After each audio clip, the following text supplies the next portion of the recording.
What's up guys, welcome to another Bungie Mail Sack Breakdown. This week there's a number of interesting things in the introduction. First, Deej talks about how they've completed another development milestone for Destiny, explaining that it's a new build of the game, so they're no longer running the version of Destiny that was first shown off at E3, then at Gamescom, and even at the GameStop Expo.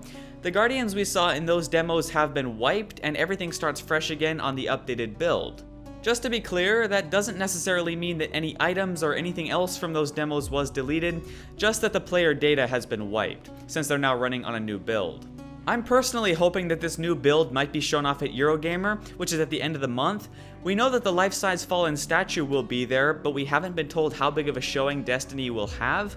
If it is shown off though, we could possibly see some minor updates, new items maybe? I'm not sure.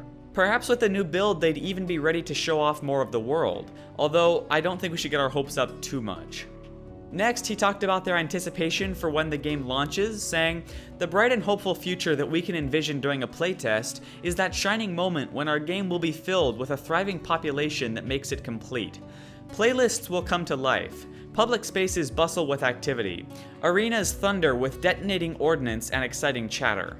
I'm not sure how deeply we should dig into this, as it could just be meant casually, but I definitely thought it was interesting that he said playlists and arenas. Will Destiny have playlists like we're used to from Halo?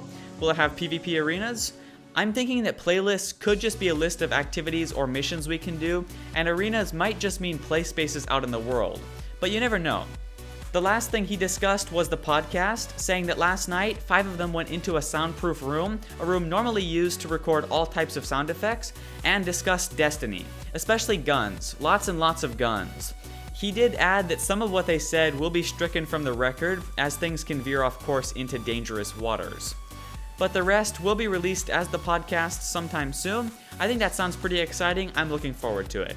Now, with all of those interesting bits out of the way, let's get into the questions. Starting with one from B Breezy, who says, "Without revealing any spoilers, what are some of the coolest moments Bungie has had while testing Destiny?" Deej says, "But all of the coolest moments of Destiny are spoilers. Don't you see? Those moments will happen in public events where you'll save your friends, and maybe even some total strangers, who won't be strangers for long, from certain death.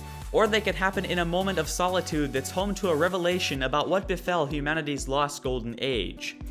This game is about discovery. We're crafting a ritual of fun and exploration in which you'll figure things out for yourself. The more we tell you about that, the more we deprive you of what you're waiting for. We know it's hard to wait, we know you want details. I read your comments, Reddit, and I can take it.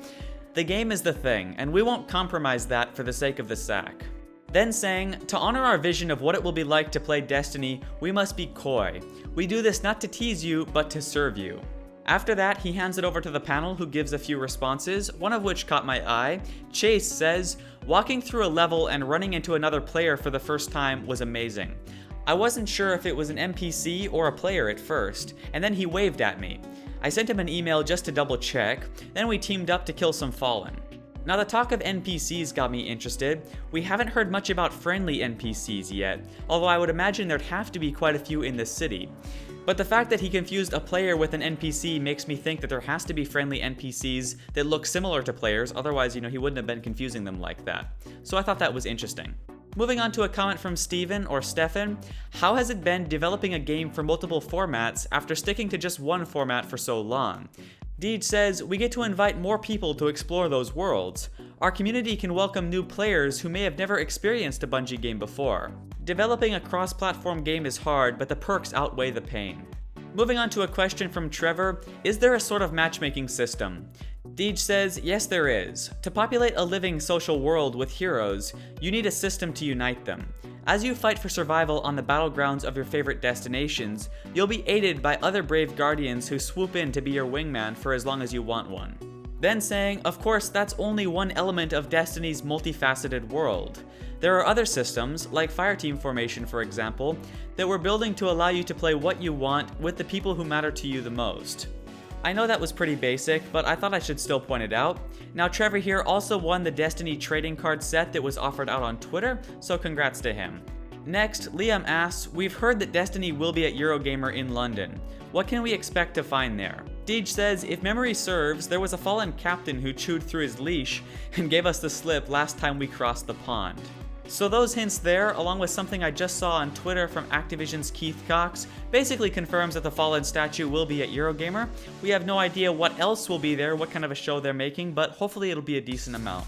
Next up, a question from Sarge, who asks, will there be drivable vehicles? Deej says yep. Obviously quite a given on that one, but still thought I should mention it. Now for the last question here from West Coast Ronin, who asks, how are you building Destiny to appeal to people like me, who are busy with family and a full-time job, and only have a chance to play video games for a few hours per week? Deej says, well, to begin with, we're people like you. You may have heard that we make games we want to play. That's true, man. We don't just say that because it rhymes. Destiny will be a game that you can fit into your life. It won't be a chore or a grind. We're creating an adventure that will be fun. We're building a world you can visit when it suits you. You won't have to worry about being left behind if you don't clock in on a daily basis. Every Guardian who answers the call to defend the last safe city will get out of their experience what they put into it. So we've basically heard this multiple times before about Destiny being compatible with real life.